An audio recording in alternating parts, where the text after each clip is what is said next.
அஸ்ஸலாமு அலைக்கும் வரஹமத்துல்லாஹ். நம்ம தேரலந்தூர்ல SIR அப்படின்னு சொல்லக்கூடிய வாக்காளர் அதிரடி சீர்திருத்த படிவம் அப்படின்னு கொடுத்துருக்காங்க. அந்த படிவம் பூர்த்தி செய்யறதுல கொஞ்சம் சிரமங்கள் இருக்கு. இந்த ஃபார்ம் கொஞ்சம் டஃப்பா இருக்கு.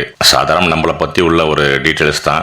சில சமயங்களில் சில டீட்டெயில்ஸ் கிடைக்க மாட்டேங்குது. உதாரணத்துக்கு கிரசன் நகர்ல ஒருத்தவங்க அட்ரஸ் லிஸ்ட்ல இல்ல, ஆனா அதை எடுக்க வேண்டிய அவசியம் நமக்கு இருக்கு. அந்த அட்ரஸ்லாம் டீட்டெயில்ஸ் கிடைச்சாதான் அவங்க எந்த நம்பர்ல இருக்கிறாங்க அப்படிங்கிற டீட்டெயில்ஸ் கொடுக்க முடியும். கிரசன் நகர்ல இருக்கிறவங்களுடைய ஒரு டீட்டெயில்ஸ் தேரலந்தூர்ல வேற எங்கேயோ இருக்கு, எங்க இருக்குன்னு தெரியல. அப்ப மொத்தம் தேரலந்தூர்ல உள்ள எல்லா அட்ரஸையும் நம்ம செக் பண்ணி பார்த்தா தான் அது கிடைக்கும். அப்ப மேனுவலா பேப்பர்ஸ்ல பாக்குறத விட கம்ப்யூட்டர்ல பார்க்கும்போது கொஞ்சம் எளிமையா இருக்கும் தேடி எடுக்கிறதுக்கு. இது எல்லாராலையும் முடியுமான சிரமம். எல்லார் வீட்லயும் கம்ப்யூட்டர் இருக்கா, எல்லாருக்கும் கம்ப்யூட்டர் தெரியுமா அப்படிங்கிறது கஷ்டம். அதுக்காக தான் நம்ம தேரலந்தூர்ல நிர்வாகம் சார்பாக நிர்வாகத்தார்கள் இந்த ஒரு ஏற்பாடை பண்ணியிருக்கிறாங்க, ஒரு முகாம். இந்த முகாம்ல ஆன்லைன் பதிவுலாம் ஒன்றும் கிடையாது. சில பேர் சொல்றாங்க நான் ஆன்லைன்ல பதிவு பண்ண போறேன், ரெஜிஸ்டர் பண்ண போறேன் அப்படிங்கிற மாதிரி. அப்படிலாம் ஒன்றும் கிடையாது. அரசாங்கம் நமக்கு ஒரு பேப்பர் கொடுத்துருக்காங்க. அந்த பேப்பரை நம்ம எழுதி திருப்பி அரசாங்கத்திலே கொடுக்க போறோம், அவ்வளவுதான். ஆனா அந்த பேப்பர்ல எந்த தவறுகளும் அடித்தல் திருத்தமும் இல்லாம சரியான தகவலை சரியான இடத்துல கொடுக்கணும் அப்படிங்கிறதுக்கு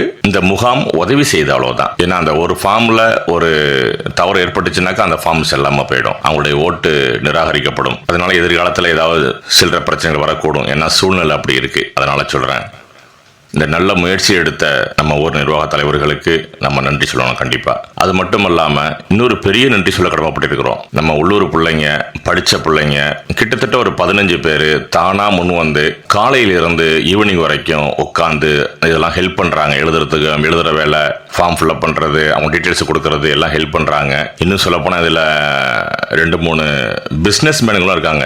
அவங்களும் ரொம்ப பிஸி ஷெட்யூல்ல இருக்கக்கூடியவங்க.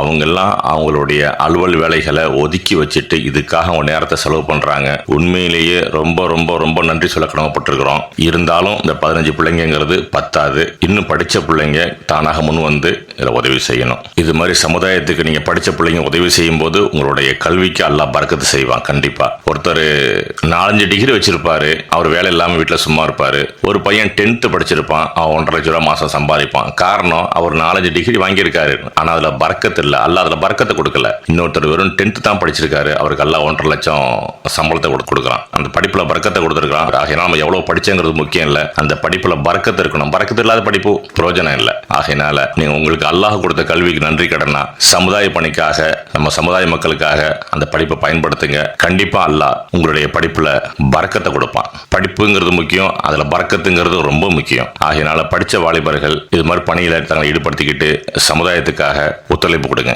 அஸ்ஸலாமு அலைக்கும்.